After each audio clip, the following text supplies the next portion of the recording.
Good evening and welcome to We Can Teach You That, our virtual series offering practical skills taught by our LA Times reporters, editors, photographers, and other experts.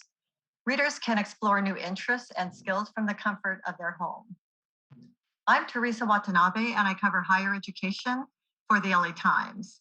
And tonight we're going to talk about one of the most important issues facing high school seniors and families at this particular time of year, and that is navigating the college admissions landscape.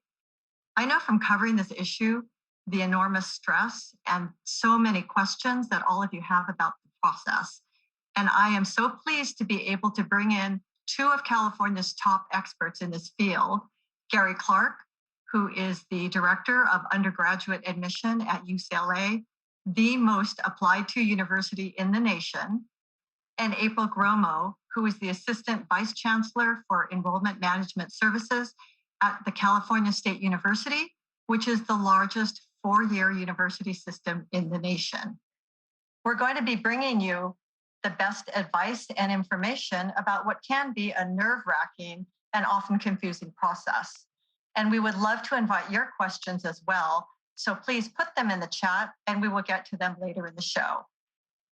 And we're also going to have a couple of poll questions to find out a little bit more about who you are and what your interests are.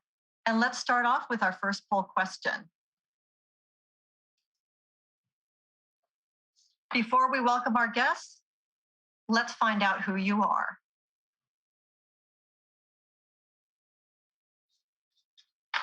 Poll question number one. I'm interested in college admissions as a high school senior, a high school junior, a parent or relative of a high school student, a current college student, or an educator, counselor, or student advocate. So go ahead and select your choice, and we will be tabulating that.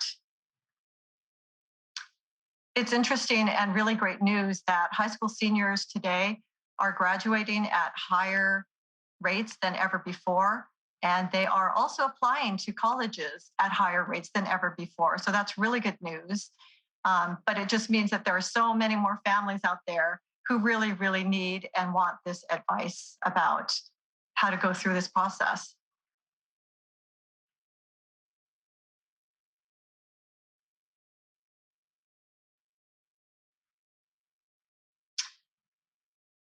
Last year, the UC system had a record-breaking number of freshman applications, more than 200,000. And the CSU system also had, I think, more than 150,000 applications.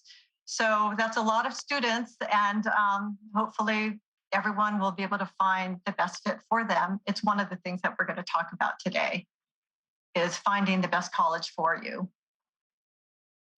And it looks like we have our poll results ready. So we will look at it. Okay, well, interesting. It looks like half of you are the parents or relatives of a high school student, and another 1/3 of you are high school seniors and juniors. So that's great. We have a lot of families here today, and we are so happy that you are here. And be sure to put your questions about college admissions in the chat box. Well, that's a good bridge to bring on our guest for the evening, April Grommo, the CSU Assistant Vice Chancellor of Enrollment Management, and Gary Clark, who is the UCLA Director of Undergraduate Admission. Welcome, April and Gary, and thank you so much for taking the time. Thank you. Happy to be here. Yes, thank you. Glad to be here. Well, we'd like to start off by asking you to tell us a little bit about your jobs. What exactly do you do overseeing these two huge systems? Gary, can we start with you and tell us a little bit about your job? Sure. So my role as Director of Undergraduate Admission at UCLA is to oversee the recruitment, application review, admission, and enrollment of all of our incoming undergraduate students. I'm not involved in graduate admission, but we oversee what we're doing at the undergraduate level. So that means my staff and the work that we do is largely being present in front of high school students, prospective community college transfer students, interacting with students, families, counselors, that are considering applying to UCLA, then also responsible for evaluating the applications, ultimately making admission decisions, and responsible for enrolling the incoming class of freshmen and transfer students each year. It's a big job. How about you, April? You've got 23 campuses that you're overseeing. Tell us a little bit about what you do. Sure. I'm the Assistant Vice Chancellor for Enrollment Management Services. So I oversee admissions, outreach, records, and financial aid for the system. So I also oversee the application process and work through the application process with counselors, families, students, parents, as well as working through the admissions process policies and processes for all 23 campuses. Wow. Okay. So let's start with the right now. It's August. Students and families are trying to decide which colleges to apply to. How can they decide the best fit for their students? How long should their final list of colleges be? Gary, let's start with you. Yeah, I think there are a lot of opportunities to really engage with colleges and universities now that might not have even existed 18 months ago. We certainly are still dealing with the impact of the pandemic on a great many parts of our lives. But one of the very slim silver linings is that colleges and universities have really stepped up their ability to engage with students in a virtual space. So I would encourage students to really get to know colleges, get to know the students on those campuses, engage with admission staff. I think it's really digging beyond the surface. I think we all hear names of colleges, and there's some that might be on the tip of our tongue. But I think what I've learned is that it's, the selectivity of a college is not necessarily an indicator of the quality, meaning that's, colleges and universities that maybe don't have really low admit rates might be extraordinary places. So what I would encourage students and families to do is to really take the time to do some self-reflection. Think about what it is that they think they're looking for. Do I want big classes, small classes? Do I want certain academic programs? Am I looking for a residential experience? What are the facilities like on campus? The students seem to reflect the kind of values and interests that I have. Who are the faculty that I'm going to be interacting with? What are the kind of post, graduation opportunities I might have? Like, these are things that will help you to really understand what the environment on the campus is like. And I think these virtual engagement, if you're not able to be at a place in person, gives you a sense beyond just what you hear or what you think you know about a college or university, and allows you to really get to know the place on a deeper level. I think talking to admission folks is certainly a good start and should be part of that process. But if you have the ability to engage with students or walk the campus or talk to them in a virtual space, I think a lot of times they really give you that sense of what the environment on campus is like. So I would say challenge your perceptions, give opportunity to some of those places that might not be right on the tip of your tongue, and take the time to really engage with those colleges to see if you can really picture yourself in that environment.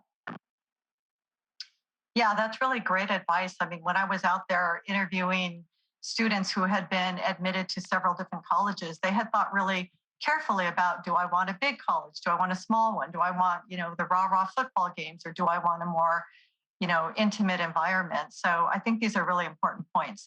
How about you, April? What would you advise students looking for the best fit for them?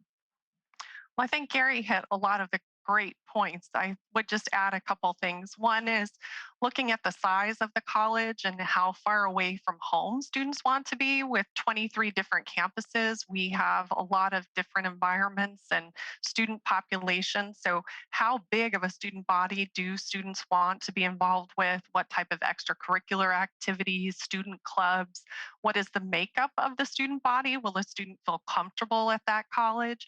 And then also just really determining what is really important to them. So what is the absolute have to have, and what are the things that they can potentially, shift a little bit in their expectations. But I think definitely looking at campus virtual tours that they have online, their campus websites. I think a lot of campuses have done a lot of work on their websites over the past year to try and tell the story of their college. So I think that's a great place to start. And then going to the college and visiting in person, even if you think maybe that's a college I'm not sure about, going to the campus definitely makes a difference if you're able to do that.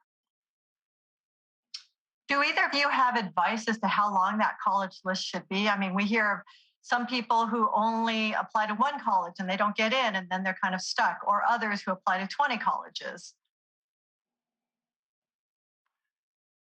Yeah, I mean, Gary, how I'm about you? happy to I'm happy to start. I don't know that there's a magic number here. I think what I generally hear counselors, at the high school level advising students is to just think about groups of colleges.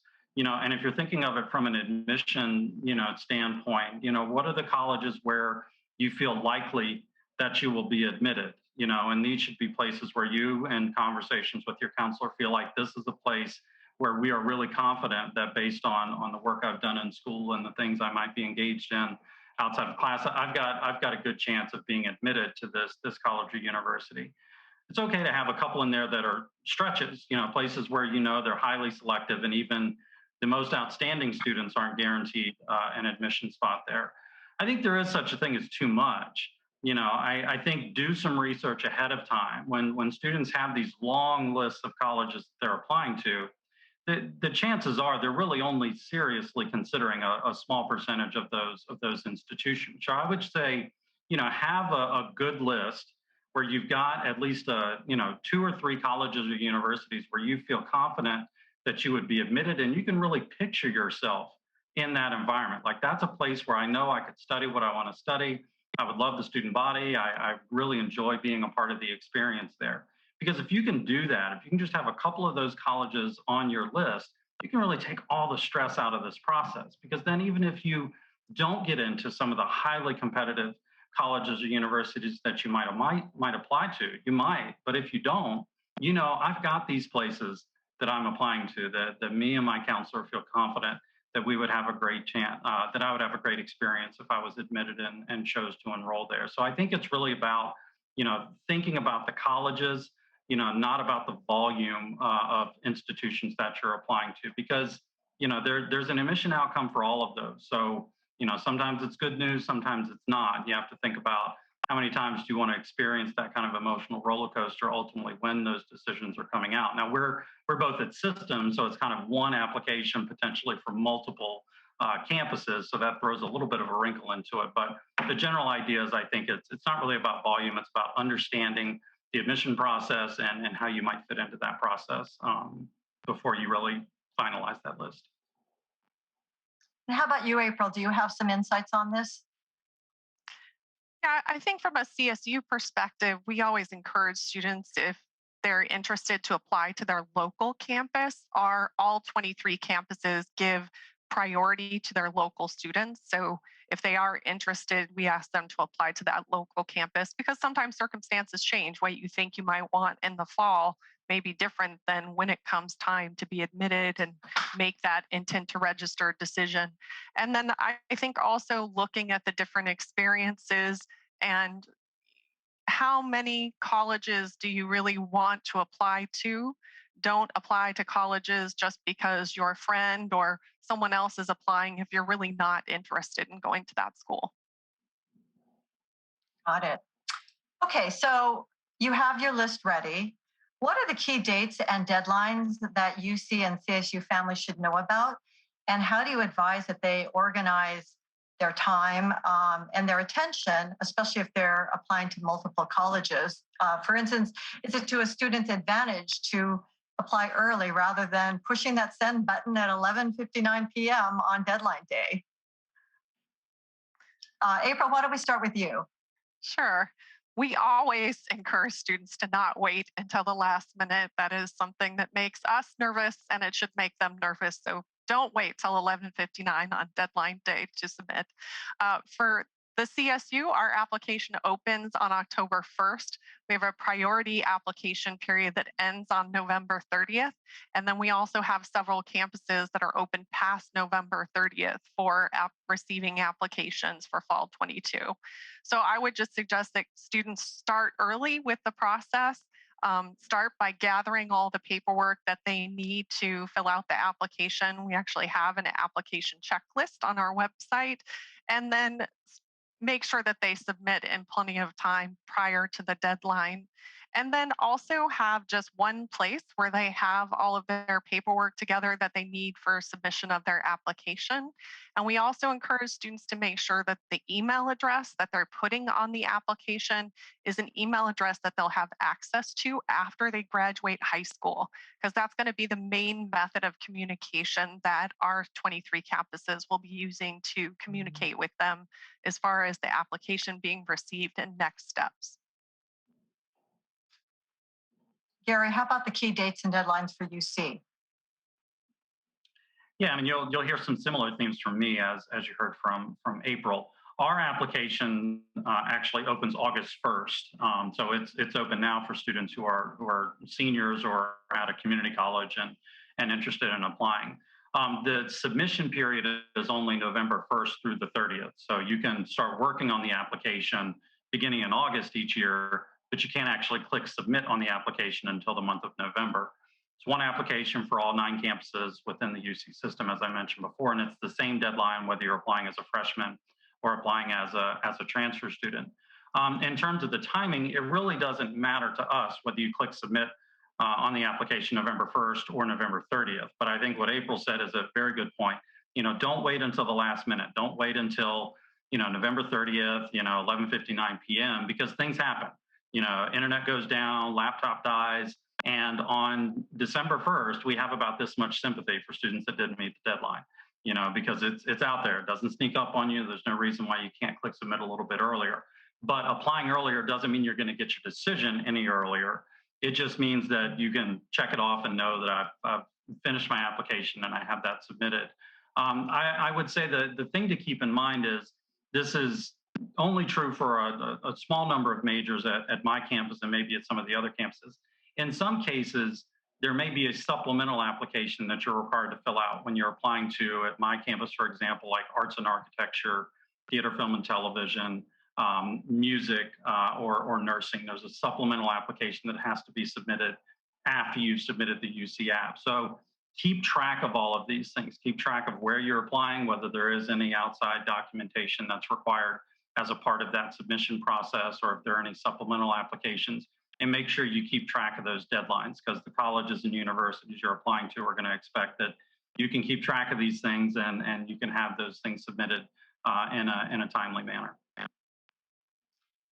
And just to confirm that neither the UC system nor the CSU system has any kind of early action, early decision guarantees for entry. That's correct. Right. Yeah, we don't. None of our campuses offer early decision or early action. Right. Okay. So those decisions are released for both systems in the month of March. So for the CSU, some campuses will start releasing their decisions as early as December. And then March 31st is the final day that campuses can provide those decisions. I would say similar for us. While the application submission period is the same, campuses may release their admission decisions at different times. It could be as early as late January in the case of some campuses, but as April mentioned, usually our admission decisions are going to go out prior to April 1st. May 1st is the commitment deadline for all admitted freshmen to ultimately make their choice as to where they'd like to enroll, and then June 1st for our transfer students. But when you hear from one campus doesn't necessarily mean you're going to hear from all campuses at that same time. Each of us can have slightly different notification periods. Okay, got it. Well, that brings us to our next poll question. Poll question number 2. What admissions questions are most important to you? What is the most important factor to be a competitive candidate? How do I access financial aid and how much will it cover? How important are extracurricular activities? What do admission officers look for in an essay?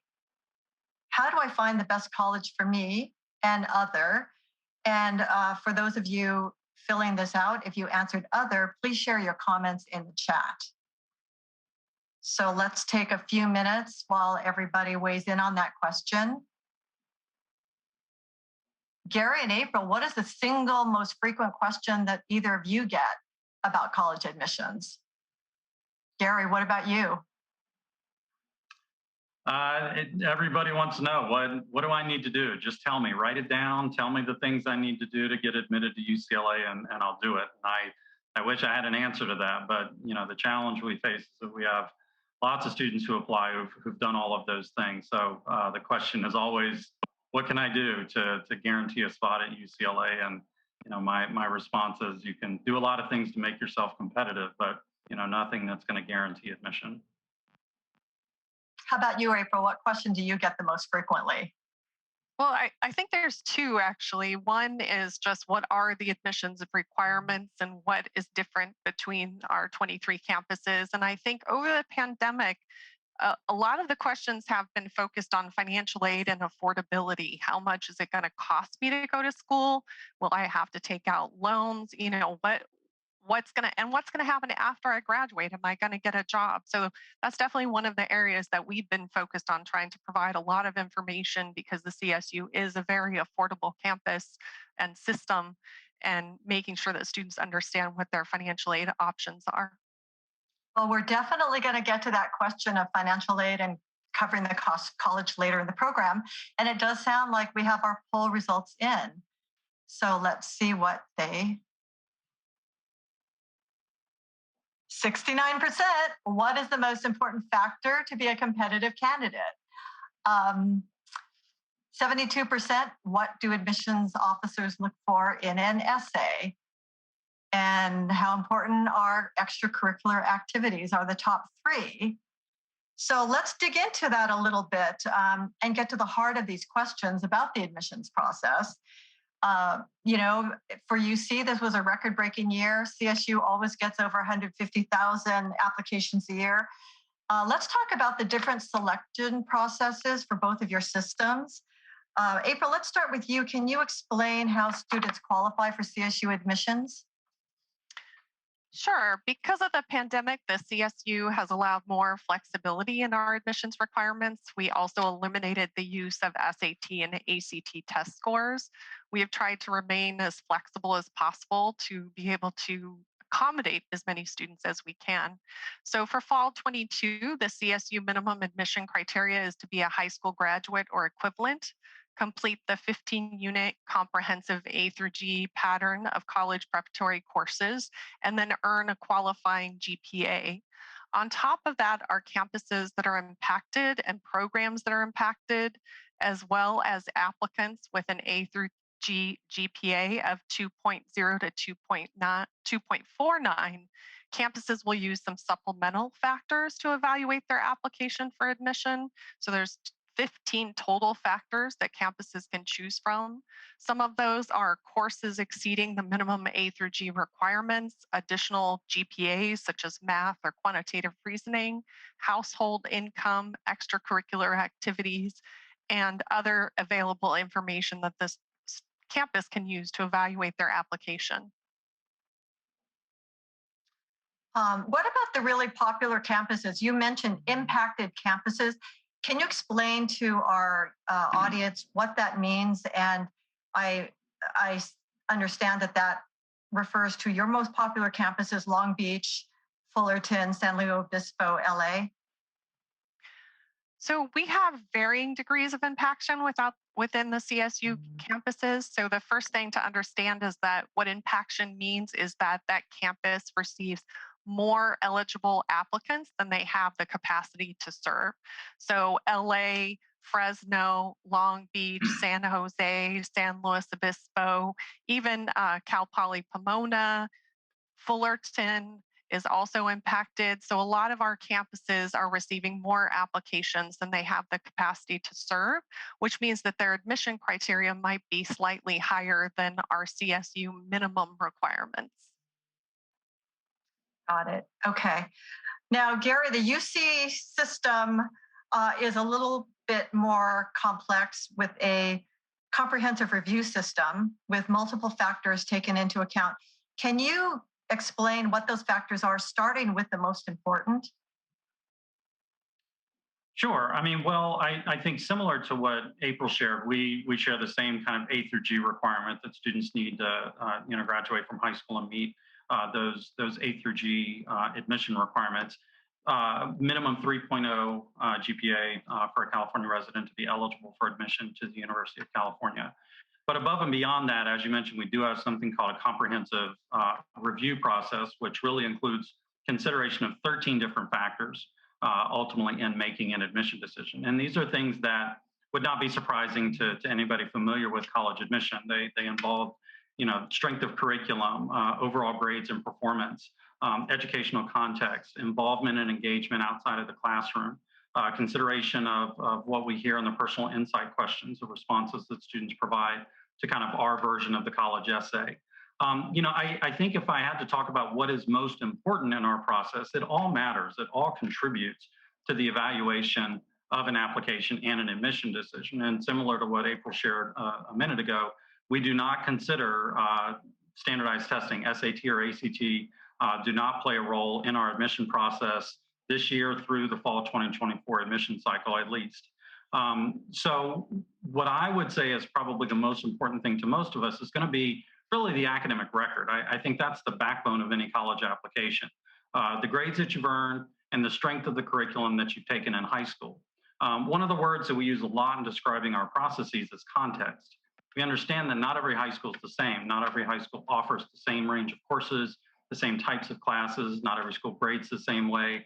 So we're looking at students in the context of their high school and the opportunities available to them in that setting. And we want to see that students are doing well, that they're performing at a high level, that they're earning good grades, and that they're taking on some challenging courses in their high school program.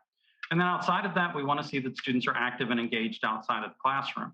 It doesn't mean you have to be doing, this long laundry list of activities. I always tell students it's not the length of the resume that matters as much to us as the depth of commitment to the things that you do. That's what really is going to stand out. And then the personal insight questions, which is really just a student's way to have their voice in the app. This is we don't interview students. We don't collect letters of recommendation. So the only opportunity we have to hear a student's voice in the application is what they share with us in these 4 personal insight question responses, no more than 350 words in each response. But it's your chance to have your voice in the application, that every set of eyes that reads that application is going to hear what you have to say and understand how you think and how we can really get to know you above and beyond just the grades and the curriculum and the involvement outside of class that we see. So, I would say those are the things that really matter to us in the vast majority of our decisions. Well, it seems like a 4.0 is no longer enough to guarantee a spot at UCLA. I know that the average GPA of your incoming freshman class was 4.5. So to both Gary and April, are you recommending that students load up their high school schedules with AP and honors courses? April, what about you? I think we would recommend if students have the ability to do that they should go ahead and do so. I would also encourage students to look at dual enrollment because dual enrollment classes, they can take a class at a community college that satisfies an A through G requirement and can also help with their GPA. It's actually treated as an honors class. So I think it's going to, Gary talked a little bit about context. And so some students don't have as many opportunities to take those AP or honors classes. So making sure you're taking advantage of what your high school has to offer and challenging yourself, but also making sure that that's something that you're interested in. At the CSU, we have a variety of campuses. And as I talked about earlier, we have campuses that are evaluating students with a 2.0 A through G GPA. And then we have campuses that are highly competitive, similar to UCLA, where the GPAs are, over a 4.0 to get in. So I think there's a spot for every student that is interested in applying to college. Any thoughts to add on that, Gary?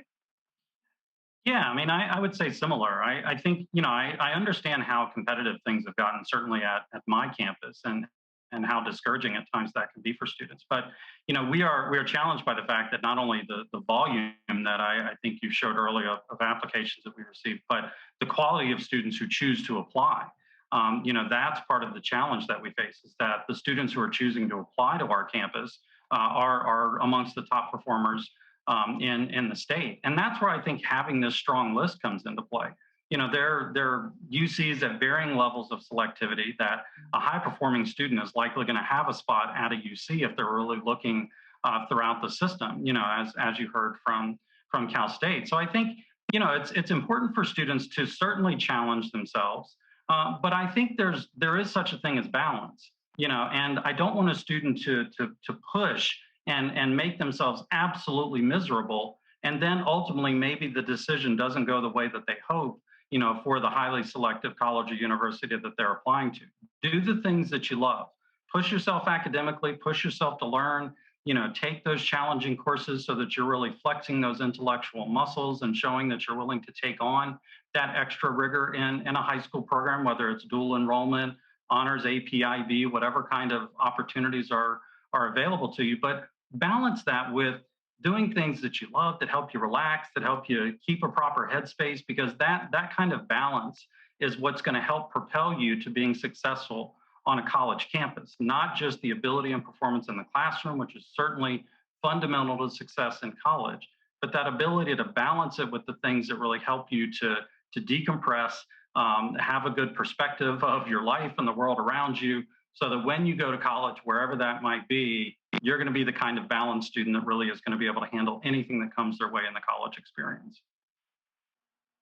Well, you earlier had mentioned that the essays are really the only way on the application for the student to project his or her voice. And you also mentioned that with extracurriculars, you like to see more depth than kind of a scattershot approach of trying this for a semester and that for a semester. Have these extracurriculars and personal insight questions taken on more importance now that you no longer use the SAT or the ACT test scores as a factor?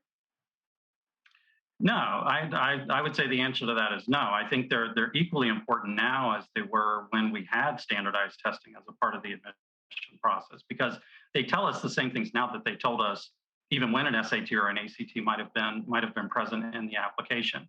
I think what we're looking for in terms of the personal insight questions, it's really authenticity. I'm not reading those responses and looking to circle misplaced commas and misspelled words. I mean, certainly punctuation and grammar are much appreciated, but it's really about content. It's about understanding who that student is in a way that goes beyond things that fit in a neat square box somewhere in the application. It's hearing that voice come through that really helps us to understand who the student is and how they might fit into our campus environment. Same thing is true for activities outside of class, and I mean, to the point you made as you were asking the question, like I'm not opposed at all to a student trying things. Like they might do something for a year and decide that it's really not for them. That's okay. I don't want to discourage students from trying something. What I'm trying to help students to hear and understand is that it's not about checking all the boxes. It's not about doing 10 things. It's about doing 3 or 4 things, whatever those might be, and being passionate about it. Maybe you work part-time to help support your family. Maybe you're active in your faith-based community. Maybe you take care of a family member at home. Maybe it is traditional high school clubs, activities, sports, whatever the case may be. All that's fine. I wouldn't grade one as better than the other. It's just about commitment and pouring yourself into something that you really care about, because that characteristic on a college campus is what colleges want to see. They want students who are going to get involved and stay involved and be active and engaged both in and outside of the classroom. So that's what we're looking for when we're looking through those activities and when we're reading responses to those personal insight questions. Well, let's talk about the SAT and ACT test scores. It used to be such an enormous part of your college preparation, also a significant source of stress for a lot of students. You no longer require them for admission, but do you still advise students to take the test? If they submit their scores, will you look at them? And now that you're not looking at them for admissions per se, how are you evaluating applications without them? What has changed there? April, do you want to start with that? Sure. So at the CSU, we will not use ACT or SAT test scores for any admissions purposes. So we're really test blind in that area. But we will look at them for admitted students for English and mathematics quantitative reasoning placement. So we do use them as one of the factors in looking at placement for college level English and math. And so if we do have that score, it can actually only help a student with their placement. It would never hurt them. And we have a website that explains the placement process at csustudentsuccess.org. And that goes over how students are placed in their English and math courses upon admissions to the CSU campuses. So if they don't take that SAT or ACT, do you give them another exam for placement? We do not use any exams for placement. What we do use is the CASP assessment that is given to students in their 11th grade, usually the spring of the 11th grade. And then we also look at their overall GPA and their math quantitative reasoning GPA in their A through G coursework. Got it. How about you, Gary? Are you recommending students take it anyway? Is there any application of those test scores right now? And how are you evaluating in lieu of those standardized test scores? Yeah, so I mean, first and foremost, similar to what April shared, the SAT and ACT play absolutely no role in our admission, review, selection, or scholarship consideration process at UCLA or any of the UCs. Students are able to report their scores if they have them in the UC application, but we do not see them in the review process at all. They're used for placement in much the same way that April described for the Cal State system. And in terms of how are we reviewing applications without them, it used to be that comprehensive review considered 14 criteria, one of which was SAT or ACT. Now we have 13, and that is a robust collection of information, both quantitative and qualitative, that we feel gives us more than enough information to assess a student's ability to be successful and contribute to our campus community. I think there's a real perception around college admission that GPA and SAT scores are the two great pillars of college admission, and that if you rip one of those away, how on earth are colleges going to make admission decisions without that? And as somebody who oversees a process with the kind of volume that we have, just fine. There's a lot of other information that really speaks to a student's academic ability in the application that we feel very comfortable acting on that information. As to whether a student should take the SAT or ACT, I think you have to think broader. I know students are potentially applying to UCs and Cal States, but if you're thinking of colleges or universities outside of those two systems, you need to be very conscious and aware of what their policies are. What are their policies today and what are they tomorrow? Because there are a number of colleges that, due to the pandemic, might have moved to a test optional or test free kind of approach, but that might have been a pilot program that they're only doing for a year or two. So I would say do your homework, think about, in a broad sense, the colleges and universities that you might be considering, and ensure that you're prepared for that broad range of universities and whatever their testing requirements might be. Right. I know that we briefly touched on the mental health issue, but I know that's a huge issue. We hear from families and educators about the toll that all of this pressure is taking, to take all these college level courses and to hit high grades and to get involved in so many different activities. Do you have any ideas for reducing the stress of the college admission process? April, how about you? Well, I think first and foremost, you can definitely, Gary made a very great point about looking at all of the schools that you're interested in applying and making sure that you understand what their test policies are. But first and foremost, if you are going to apply to a UC or a Cal State, I would throw that SAT or ACT study guide out the window and move on. I think secondly, students have to work with their families, work with, their community mentors, their high school counselors to make sure that they're getting support through this process, and also reach out to our campuses and to, we get thousands of emails every year that we answer back for parents and students. So, making sure that they're reaching out and getting the support that they need and getting their questions answered, because I think sometimes parents and families and students assume something and move forward and are really stressed about pieces of information that they maybe, if they would have reached out, they could have just gotten that solved and moved forward. So I think making sure that you're reaching out to your broader community and getting the support that you need through the process. And then also just making sure that you are kind of keeping that school list in a manageable level, that you're not saying, I'm going to apply to 20 schools, because those are 20 different potential applications you have to complete, multiple essays depending on where you're applying, and just making sure that it's manageable for you and your family. Got it. Um, Gary, I wanted to follow up with you. You mentioned context is important.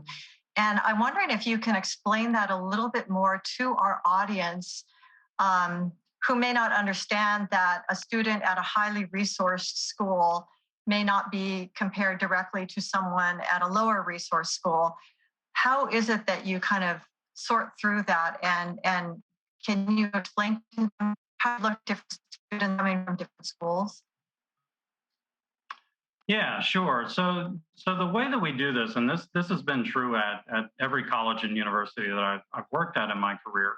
We're not drawing these arbitrary lines. We're not saying only a GPA here, or students need to have X number of APs, or that type of thing. And the reason for that is schools are very different in terms of what they offer, the students' ability to access those courses, and what constitutes a strong academic performance in that setting.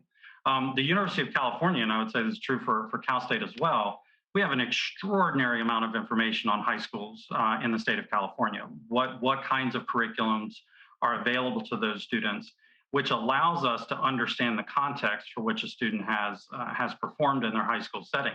There are some schools that offer 25 plus APs, some schools that offer zero. Some schools that maybe offer APs, but will say you're limited to only taking maybe 2 in your junior year and 3 in your senior year, whatever the case may be. And I'm talking AP, but this could be similar with IB, or schools that just offer more of an honors or advanced studies kind of curriculum.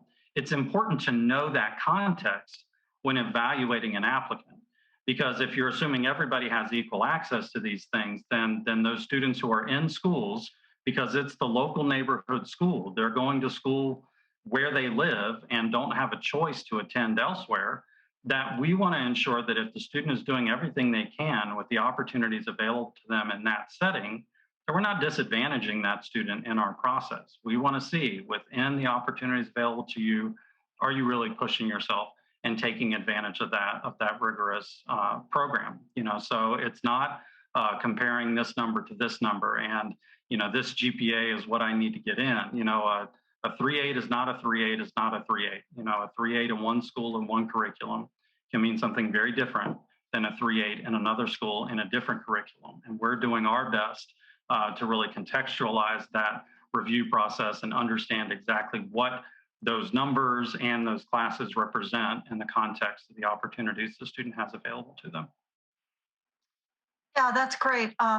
And then, sort of another major area that I wanted to talk about was financial aid, because there is some stress about the cost of college and concern about how families are going to pay for it.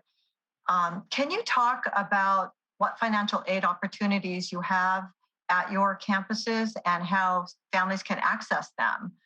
April, why don't we start with you? Sure. So the first thing is students need to fill out the FAFSA, which is the federal application for federal student aid. And then if they're not eligible to fill out the FAFSA, they can fill out the California Dream Map application, which is called CADA. So both of those applications open October 1st and will use 2020 income information. So the CSU has a variety of federal and state grants that we offer students, as well as institutional grants. So grants are monies that students do not have to repay once they graduate. We also have loan programs available both for Dream applicants as well as students that fill out their FAFSA. And then we also offer some robust scholarships that students can apply for once they get admitted to a CSU campus and start working with their financial aid office. So all students usually receive their aid package prior to April 1st or so that they can evaluate that aid package before the May 1st intent to register deadline. What is your total cost of college attendance? And what percentage of your students get financial aid? April. Our college cost of college attendance varies by campus a little bit. It also varies based on where the student lives, so whether or not they live on campus or off campus. So I don't have those exact numbers. But for undergraduate students, 83% of our students receive aid, and approximately 59% of them, and these are numbers for 2019-20, 59% of them had their tuition covered by either grants or scholarships. Wow, that's great. And Gary, I know that UC also has very generous financial aid. Can you talk a little bit about that? Sure. I would say similar to some of what you heard from April in terms of the documents, whether it's the DREAM Act or the FAFSA, is the only forms that we require, along with students completing any Cal Grant verification information to be eligible for financial aid for us. But similar, we provide financial aid in three forms: grants, which we love because you don't have to pay those back; loans, which you do pay back over the course of several years after you graduate; and work study, which is a federal program, which means you might work in an office on campus and earn some financial aid dollars that way. We do have some limited merit scholarships. We have the Regent Scholarship, for example, which students just are automatically considered for that when they click submit on the application. There are some other smaller merit scholarships, but the vast majority of our financial aid is going to be need-based.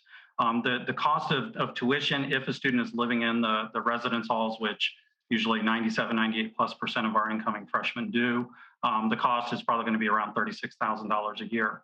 But the average debt for a graduating student from UCLA is usually between $16,000 and $18,000, which is a lot of money. But I think when you consider that cost over 4 years and the amount of aid that we're sometimes able to provide students based on financial need of the family, we're able to really partner with families in supporting the cost of attendance at UCLA and at UCs. Okay, well, I think we probably have tons of questions from the audience. So as a final question to both of you, do you have any final advice to our audience about strategies to get into your campus of choice? Like, for instance, should you major in a less competitive major rather than bioscience or business administration, for instance? April, why don't we start with you? Oh, I was going to let Gary take that question first. Well, Gary, why don't you go, Gary, then? I'm happy. Sure, I can start. I mean, I'll touch on the one point you included in the question of major, and I will tell you, I would encourage families to think less about strategy and just more about fit and the place that they're looking for. Major doesn't play a role in the admission process for us unless the student is applying to one of our specialty schools like engineering, theater, film, and television, arts and architecture, music, and nursing. So don't get too involved in the strategy. The odds are good students are going to change their major. The average student at most colleges, changes their major at least once. And the most popular major for incoming students my entire time at UCLA has been undecided. So it's okay to say, I don't know what I want to study yet. That's not going to have any negative impact on your admission process. I would say just, when it comes to like, what can I do to get myself into, the college or university of my choice, just be authentic. Like you can't control the outcome. That's the giveaway for at least my college. You can't control the outcome here, but you can be authentic. You can do things that you love. You can perform well. You can do everything you can to prepare yourself. But be authentic, because if you wind up not getting the decision you're hoping for, and you really twisted yourself into a pretzel to try and turn yourself into an image of what you thought we were looking for, and then it doesn't work out, you're going to be left wondering, well, what if I was just really me? Like, what if I just really wrote about things I care about and did things I really enjoy doing? Would the admission outcome have been different? The last one plug I'll say, there's a book, and I'm not necessarily plugging the book, although it's a good one, but I think it's called Where You Go Is Not Who You'll Be by Frank Bruni.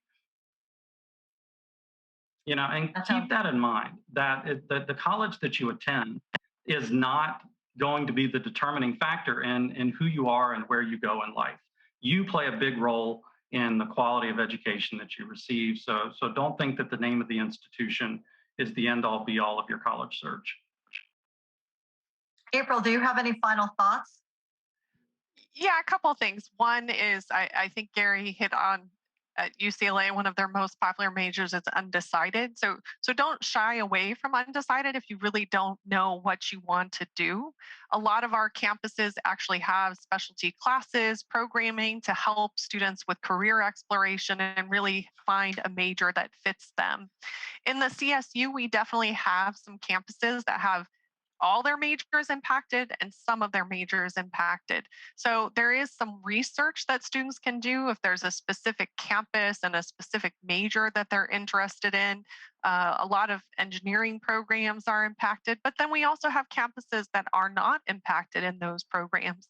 So our website is definitely the place to go to kind of look at that information. So if you go to calstate.edu/apply, on that homepage, there's a button, a red button that says about impaction. And so you can actually search and look at the campuses, whether or not they're impacted and whether that major is impacted. And then you can reach out to that campus and get more information about what the criteria is for that major. But I do think sometimes the campus that you're interested in is more important because, as Gary pointed out, we know lots of students usually change their major usually multiple times in their 4 years. So make sure that the college that you're looking at is a good fit, as well as the initial major that you're interested in. Sounds great. Great advice. And I will just say to the audience that this program is based on our ongoing coverage of the admissions issue. And out of everything that I write about in higher education, by far my admissions stories, anything to do with how to get into college, are the ones that are read the most closely. So I've done stories on the record application numbers and the incredible diversity in the admission class, and the heartbreak, because the more applications you have, the more applicants you have, and without a big increase in the number of seats, you're going to have more disappointment. And how do families deal with that? So continue to read us, follow us. You can find all of our education coverage at www.latimes.com/topic/education. And you can follow me on Twitter at Teresa Watanabe. And now we would like to share some of the many, many questions that we have received this evening. And I am going to turn the program over to my colleague, Alice Short, who will share some of the questions. Hi there, and thank you. We have a lot of questions. This is amazing. So I think our first question that we'll take a look at really involves money. If a parent of a UC or CSU student has to leave the state after staying in California for 20 plus years, will the student have to pay out-of-state tuition? The student did all of their schooling in California.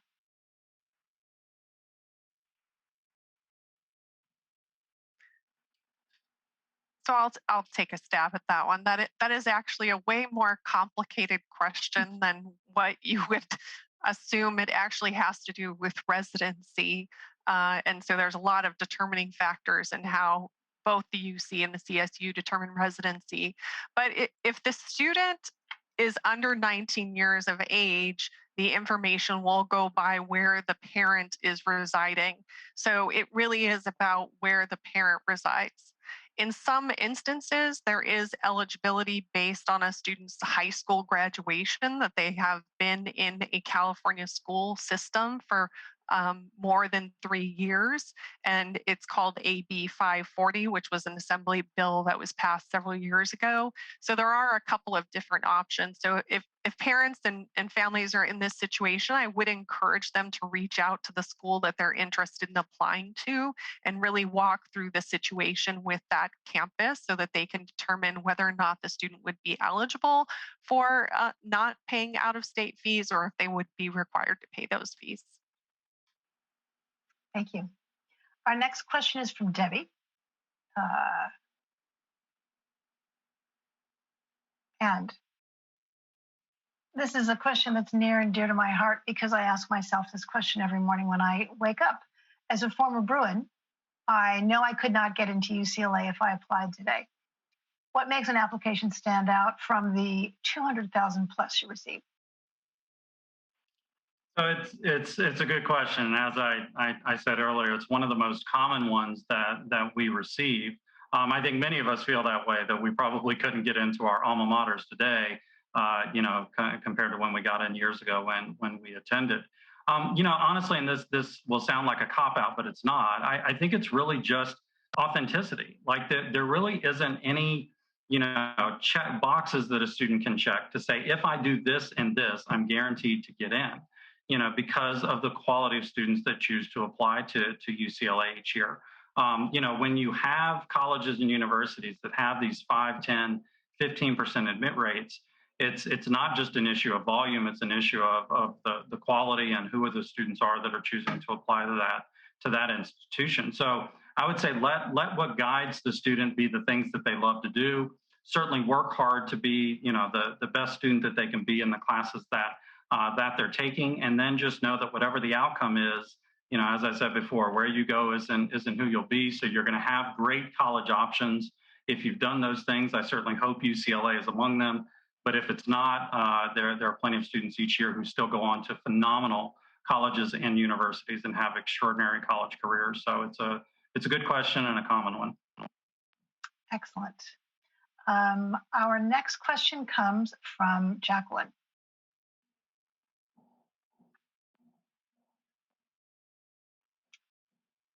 COVID online classes were a disaster for my junior. And since admission is usually based only on sophomore and junior years, how can my child address that in an application? I'm happy to start, and certainly April can jump in as well. We get it. And this is something that I think we certainly saw quite a bit, especially, for that period of spring of 2020 and even into this year where some students continue to be online. Many students continue to be online in their courses. We understand how challenging that was for students, for teachers, for families. Not everybody's in a situation at home where they have ready access to the internet or quiet space to study.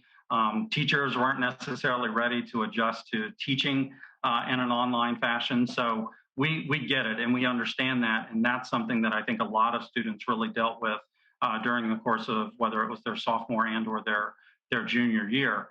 There is space in the application, an additional information section that if a student really feels like there were specific circumstances that impacted their academic performance related to being online, they can share that with us in the application if they'd like. But just understand that we're human beings. Many of us have kids who were dealing with these same things as well. So we understand the challenges that being online presented in some of these classes. But if you really feel like it was above and beyond, you have space in the application where you can share that. Thank you. We have a question from Eliza, who asks, how do admissions officers actually look at thousands of applications? Are there volunteers or faculty who review them?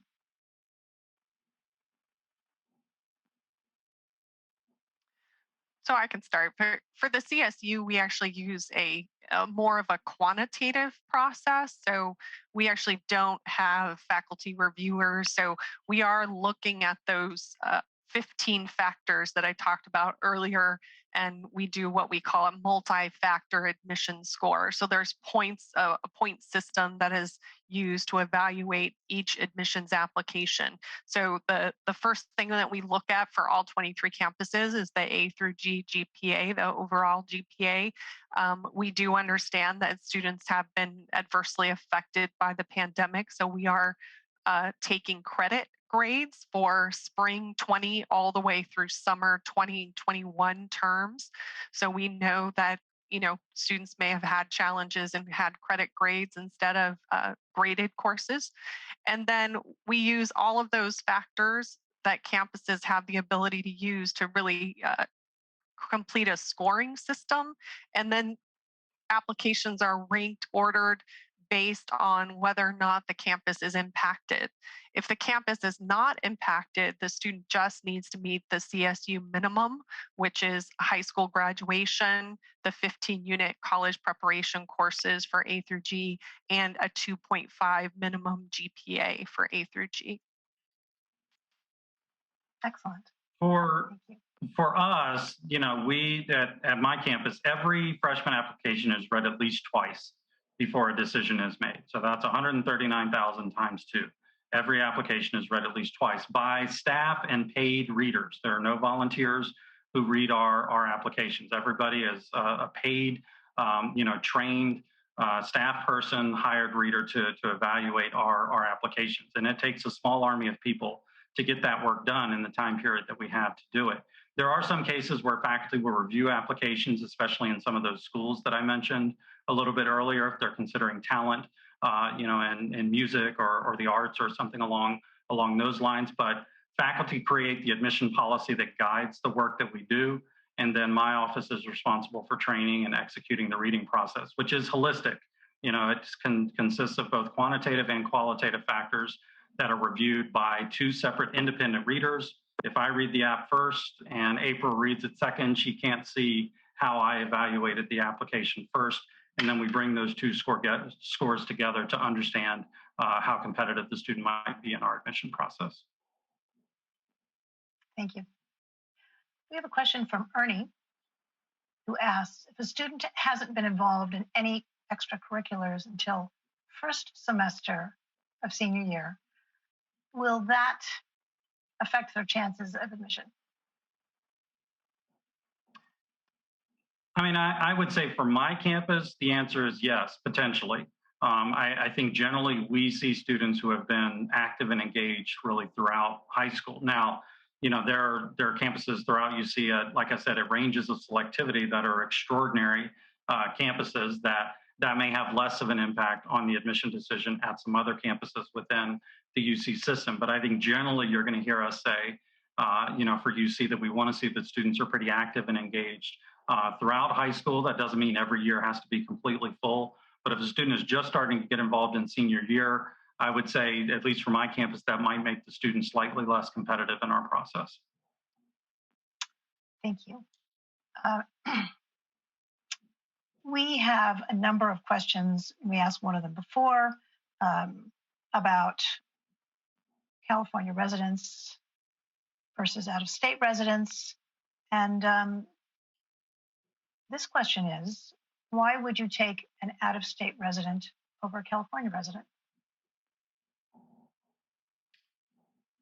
Well, this is something, there's a long history of this that goes back really to 2008 and the budget crisis in California, when funding to the UC system was cut pretty dramatically, I think to the tune of about $900 million at that time. And that's when UCs as campuses and as a system decided to increase the enrollment of non-resident students within the UC system. Now there's a cap on that.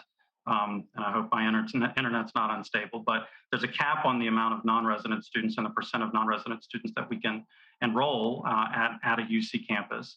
That's something that I think is being considered by the legislature right now, and whether that cap should potentially be reduced. But I think we enroll every California resident for which we receive funding to support at UCLA and at UC campuses. So I think we are committed to continuing to do that at both the freshman and transfer level. And whatever that non-resident cap is, I think we will adhere to. But I think it really adds a diversity and richness of perspective in classroom discussions and in the residence halls to have students who really have seen the world from different perspectives throughout the country and around the world to complement all of the extraordinary students in California that we enroll each year. And I'll just add, from the CSU perspective, 96% of our students are California residents, but I would agree with what Gary just shared. The students that are from either international students or out of state really enrich the learning environment for our students. So we would never want to, close off that opportunity for our students to engage with people that are from other countries or other states. Thank you. We have a really good question about community college transfers, which of course are growing in importance for students and a great path to a four-year university. For admission from a community college, for community college transfers, personal statement, extracurriculars, rigor of courses, of course, those are all important. Are they equally as important as a high school application? What if you didn't have curriculars, and especially in times of COVID? I can start. For the CSU, for transfer students, we do not look at extracurricular activities at this time. What we do look at is to make sure that the students have completed their general education requirements as well as their major preparation requirements. So there is a statewide articulation database that students and families have access to called assist.org. So if students are considering a community college path, that's a great place to start so that you can really see from the community college that you're interested in what is the exact coursework that you need to transfer. So we look more at the college coursework that the student has taken at the community college. Thank you. I think we have time for a couple more questions, and we still have a whole bunch of them. So here's one. If a student is guaranteed admission to UC, as they are in the top 10% in the state, when are they informed about where they're admitted? Well, so the way the guarantee plays out, and that's referred, the top 9% of students that are either eligible in the local context, meaning the top 9% of students graduating from their high school, or top 9% of students, throughout the state. And that has changed a little bit now that the standardized testing part of that has gone away. But essentially, students are still applying to individual campuses within the UC system. And each campus is a value for admission. If at the end of all of that, if the student has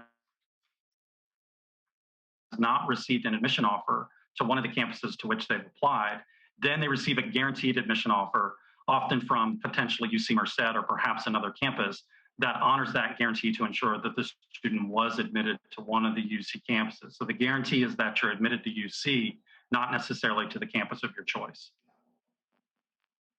Thank you. I can just add a little bit from a CSU perspective. We actually started in the fall of 2019 a process called redirection. So for any student that's eligible for the CSU, meets the minimum eligibility, and they did not get into any CSU campus that they applied to, we will offer them redirection. That process usually starts in April. And so we will email students that are in that situation. So that includes students that potentially were on a wait list as well, or maybe denied due to capacity. So we will email those students, let them know of the campuses that still have capacity, and they can actually choose a first and second choice campus to have their application redirected to at no cost. Thank you. I will add one quick thing if I can, and that is that that ELC is something that's considered in the admission process for us. So if a student is ELC, that can be a plus factor in the review process. 84% of the students that we admit from California each year are eligible in the local context and among that top 9%. Thank you. Ken asks, what are the biggest mistakes that applicants make in their essays that turn off the readers?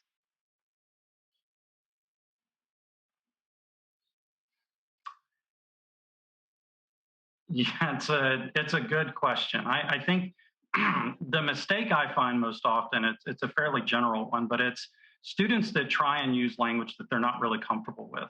When I talk about speaking an authentic voice, what I mean by that is, leave the source on the shelf. Like, this is not about trying to impress us with vocabulary. Write about something that you care about, and write in a voice that you're comfortable with. I think that's the thing that's really going to stand out. It's not the topic that matters. There's no one topic that's better than another. It's, does it tell us something about you? Don't write this essay or this response that becomes about the story and doesn't reveal anything to us about the person who's telling the story. Don't let it be about the narrative and the landscape that you're describing, make sure that we know something about you, the student, by the time you finish writing that response. Thank you. All right, I think maybe this, it looks like this might be our last question.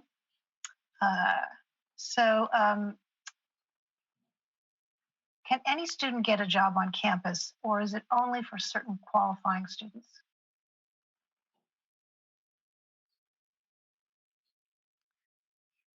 So there's usually two different types of jobs on campuses, at least at CSU campuses. We have, Gary talked earlier about the federal work study program. So students are awarded federal dollars to work on campus. So that's actually part of their financial aid package. And so they do have to have need and eligibility and be awarded federal work study. But also a lot of campuses have what we call student worker positions on campus. So if students are interested in getting a job on campus, I would recommend that they contact their campus career services department early in the semester and just see what type of jobs are available on campus. They're usually in a wide array of areas, everything from libraries to computer labs to potentially working in student services offices. So usually it also depends on what kind of funding the campus has to fund those jobs, but they're definitely available on campuses. And I would just recommend students connect with the career services team at those campuses and look through the job opportunities that are available. Thank you. Exactly what April said. Same thing. Excellent. Many more questions. I wish we could get to all of them. This will be posted online for anyone who needs to catch up on answers. And thank you for all those questions.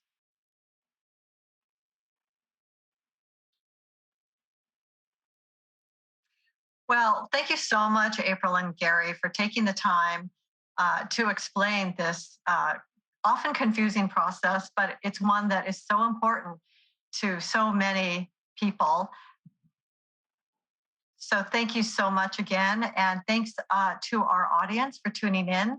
And as Alice said, we will be posting this online along with links to our stories and resources. So you should be receiving an email with that information in there. Thank you again, everyone, and good night. Thank you.